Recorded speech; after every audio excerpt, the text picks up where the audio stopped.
In propositional logic, modus tollens is a valid argument form and a rule of inference. It is an application of the general truth that if a statement is true, then so is its contra-positive. The first to explicitly describe the argument form modus tollens were the Stoics. The inference rule modus tollens validates the inference from implies and the contradictory of to the contradictory of. The modus tollens rule can be stated formally as where stands for the statement P implies Q. Stands for it is not the case that Q. Then, whenever and each appear by themselves as a line of a proof, then can validly be placed on a subsequent line. The history of the inference rule modus tollens goes back to antiquity. Modus tollens is closely related to modus ponens. There are two similar, but invalid, forms of argument, affirming the consequent and denying the antecedent. See also contra-position and proof by contra-position.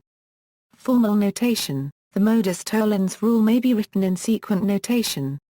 Where is a metrological symbol meaning that is a syntactic consequence of and in some logical system.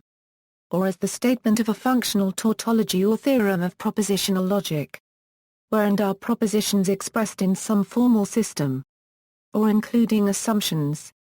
Though since the rule does not change the set of assumptions, this is not strictly necessary. More complex rewritings involving modus tollens are often seen, for instance in set theory. P is a subset of Q. X is not in Q, therefore, X is not in P. Also in first-order predicate logic. For all X, if X is P then X is Q. There exists some X that is not Q, therefore, there exists some X that is not P. Strictly speaking, these are not instances of modus tollens, but they may be derived from modus tollens using a few extra steps. Explanation: the argument has two premises. The first premise is a conditional or if-then statement, for example that if P then Q. The second premise is that it is not the case that Q. From these two premises, it can be logically concluded that it is not the case that P. Consider an example: if the watchdog detects an intruder, the watchdog will bark. The watchdog did not bark. Therefore, no intruder was detected by the watchdog. Supposing that the premises are both true, it follows that no intruder has been detected. This is a valid argument since it is not possible for the conclusion to be false if the premises are true. Another example: if I am the axe murderer, then I can use an axe. I cannot use an axe. Therefore, I am not the axe murderer. Relation to modus ponens: every use of modus tollens can be converted to a use of modus ponens and one use of transposition to the premise which is a material implication.